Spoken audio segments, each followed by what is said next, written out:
You're watching TAG TV.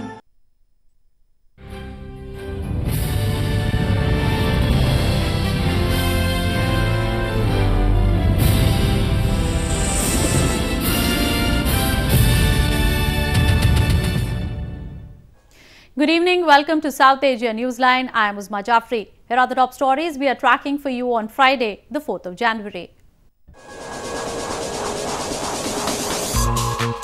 5 more Rohingyas deported to Myanmar from India.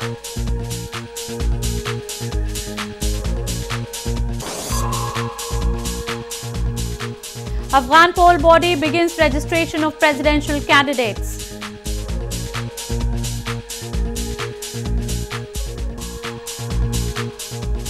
And Nepal cabinet forms panel to probe disputed aircraft purchase.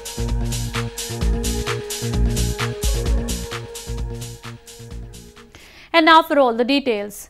Indian authorities on Thursday deported 5 members of a Rohingya family to Myanmar who had been in custody since 2014 for entering India's northeast without proper documents, part of a federal government crackdown on illegal immigration. This came 3 months after 7 others were handed over to the authorities of the neighbouring country. Indian authorities on Thursday deported 5 Rohingya Muslims to Myanmar who had been in custody since 2014 for entering India's northeast without proper papers, part of a federal government crackdown on illegal immigration. The Rohingyas, 3 men and 2 women, were transferred to Myanmar authorities at the Moreh crossing point, which sits along the border between the 2 countries in India's northeastern Manipur province. The 5 were the second small batch of stateless Rohingya to be expelled back to Myanmar by India during the past few months for alleged immigration violations. India has not yet carried out any large-scale deportations, but in October 2018, the Indian government began gathering biometric data from Rohingya to verify whether they had UN refugee status, authorities said. In October last year, India had sent back to Myanmar another 7 Rohingya who had been caught on the Indian side of the border in 2012. They were also deported via the Moreh crossing in Manipur. In news from Afghanistan, Afghanistan's Independent Election Commission on Thursday officially started the registration process of presidential election. The election, which was earlier supposed to be held on April 20th, is now scheduled for July 20th this year.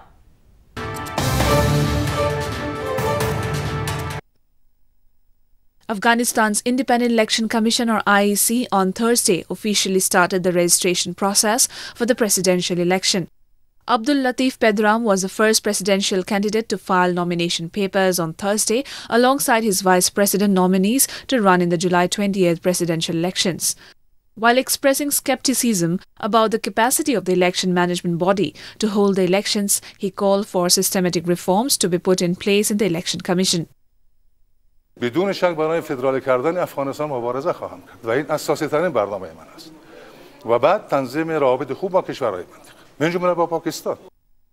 This comes after IEC chairman Abdul Bari Sayyed on Sunday said the poll body had decided to hold the country's presidential election on July 20th this year. IEC officials said up to 73 people have so far received the presidential election information packages, including incumbent President Ashraf Ghani and Chief Executive Officer Abdullah. More on news from Afghanistan. Afghanistan's High Peace Council has said nothing will come out of government's peace efforts if it seeks peace with its present 12-member peace negotiating team.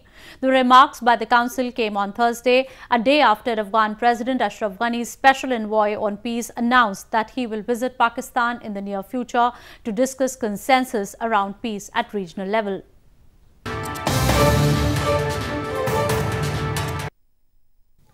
Officials from Afghanistan's High Peace Council or HPC on Thursday said that nothing will come out of government's peace efforts if it seeks peace with the present 12-member peace negotiating team. This comes a day after Muhammad Umar Daudzai, President Ashraf Ghani's special envoy for regional affairs on consensus about peace and HPC Secretariat head, announced that he will visit Pakistan in the near future to discuss peace consensus at regional level. Addressing a ceremony of HPC members and civil society representatives in Kabul, Daudzai said that 2019 is the year of peace for Afghanistan. چې کم تر کومه په دې وپوهیږي چې د مقابل لوري سره څه ووایي او څنګه وکړی شي چې سولې ته د رسیدو لاره هواره کړي. The High Peace Council has also called on the government for qualified and experienced people to deal the peace negotiating team this time. Government officials have not yet commented on the issue. In news from Nepal, alleged mastermind of the Tikapur carnage during the Madhesi movement in Nepal, Resham Chaudhary, was sworn in as Member of Parliament on Thursday after being brought to the Secretariat from jail. Despite the swearing in as a lawmaker, Chaudhary cannot assume any responsibility or receive benefits as a parliamentarian until he is cleared of the charges against him.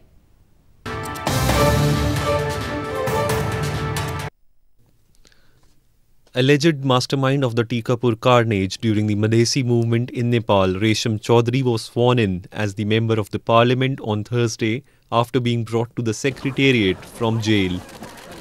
Chaudhary was directly elected lawmaker from Constituency 1 of Kelali district in the parliamentary elections held in 2017. And accused in the 2015 Tikapur riots, Chaudhary is facing charges of murder and robbery along with 56 others. He went absconding following the incident and had surrendered himself 7 days before the members of House of Representatives had their swearing in. Despite the swearing in, Chaudhary cannot assume any responsibility or receive benefits as a parliamentarian until he is cleared of the charges against him. न्यायालयले हामीलाई न्याय दिनेछ र न्याय दिनु पर्दछ र अझै पनि म भन्दछु कि स्पष्ट छानबिन गहन छानबिन हुनु पर्दछ. दोषीले कारबाहीको भागीदार हुनै पर्दछ. दोषी उम्किनु पर्छ. मैले कहिले भने र हामीले कहिले भन्यौ. दोषी उम्किनै हुनु हुँदैन. Chaudhary's swearing in came 2 weeks after his Rashtriya Janata Party Nepal or RJPN threatened to withdraw their support to Prime Minister KP Sharma Oli if their demands including Chaudhary's swearing in were not addressed urgently. The RJPN party has also been making the release of Chaudhary as the term for their support to the Oli-led Nepal government, along with their existing demand of constitution amendment. More on news from Nepal. Nepal has formed a high-level commission to probe the controversial procurement of 2 wide-body Airbus planes by the Nepal Airlines Corporation. A cabinet meeting on Thursday decided to form the 3-member commission after a parliamentary subcommittee revealed that losses worth 4.35 billion Nepali rupees were caused to the government during the purchase. Nepal government has formed a high-level commission to probe the controversial procurement of 2 wide-body Airbus planes by the Nepal Airlines Corporation or NAC. A cabinet meeting in the Himalayan nation on Thursday decided to form the 3-member commission after a subcommittee of the Parliamentary Public Accounts Committee or PAC concluded that purchase of the 2 A330 jets by the NSA chiffoned 4.35 billion Nepali rupees from the state coffers. The commission has got 45 days to come up with a report.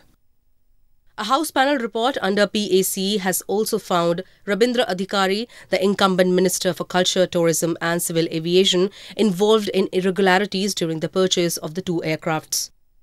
Along with Adhikari, the report also had redirected for actions against the 2 former ministers, Jitendra Narayan Dev and Jeevan Bahadur Shahi, for their involvement. Nepal made the decision for purchasing the 2 aircrafts in 2015. The national flag carrier purchased the planes from US-based AAR Corp for $209 million, the largest ever aircraft purchase deal in Nepal's aviation history. A cultural event enthralled scores of tourists recently in resort town of Gulmarg in India's northern Jammu and Kashmir province. Hundreds of tourists during winters visit Gulmarg, which is a popular destination for winter sports activities such as snowboarding, sledge rides and skiing. With an objective of entertaining the tourists and exposing them to the rich cultural heritage of India's northern Jammu and Kashmir province, a cultural event was recently organized in its resort town of Gulmarg. The tourists who thronged the town to celebrate New Year and enjoy a fresh spell of snowfall were enthralled by the folk songs, skits and Sufi music presented by local artists of the province. The event, organized by the Department of Tourism, aimed at attracting more and more tourists towards the picturesque town of Gulmarg. दोस्त tourist आए हैं different जगहों से, छोटे बच्चे, उनको जब अपनी नेचुरल ब्यूटी के साथ साथ कल्चरल एक्टिविटीज़ भी दिखाए, उनके साथ एंथ्राल भी करें, because of the music, because of by virtue of music, by virtue of songs and other things, skits and basically skits, they are presenting the real picture of the valley, real picture of the area. Well, it has been beautiful. So we have been there for 3 days now. और हम कहीं और नहीं गए हैं. एक हमने gondola पास किया था. We went to phase 1, phase 2. तो that was again amazing. यहाँ पे काफ़ी adventurous activities होती हैं, which is again a magnet for the tourists. Gulmarg is a popular destination for winter sports activities such as snowboarding, skating, sledge rides, cable car rides and skiing. Tourists from the hot Indian plains are thrilled to see the snowfall, some of them experiencing it for the first time. Of course, a lifetime experience for them. Scores of people from across India congregated at a famous monastery in northern Leh city to celebrate a 2-day monastic festival on Thursday. The festival, celebrated annually, aims at promoting peace and prosperity.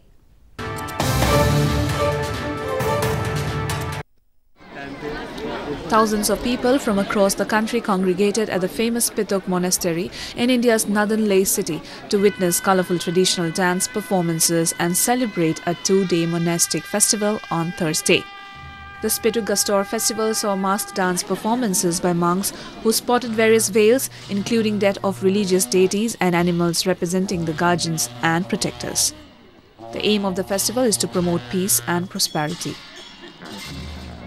ये Tibetan calendar के हिसाब से 11वें महीने के 28 और 29 के दिन हर साल मनाया जाता है. ये सर्दी के लद्दाख में सबसे पहला ये महोत्सव. और मुझे इस फेस्टिवल के बारे में पता नहीं था, मुझे आज पता चला एंड मैं यहाँ आ गई हूँ and it's so worth it. मतलब मेरे दोस्त जा चुके हैं मुझे छोड़कर, पर मेरा जाने का मन नहीं है. इट्स सो ब्यूटीफुल और इतना सही लग रहा है.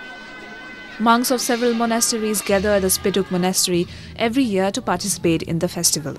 The festival marks the victory of good over evil and ends with the symbolic termination of evils. Tourists from around the globe have started arriving in India's Prayagraj city to attend the Kumbh Fair, the world's largest religious gathering, starting from January 15. Foreign tourists usually attend the fair to experience the Indian culture and tradition.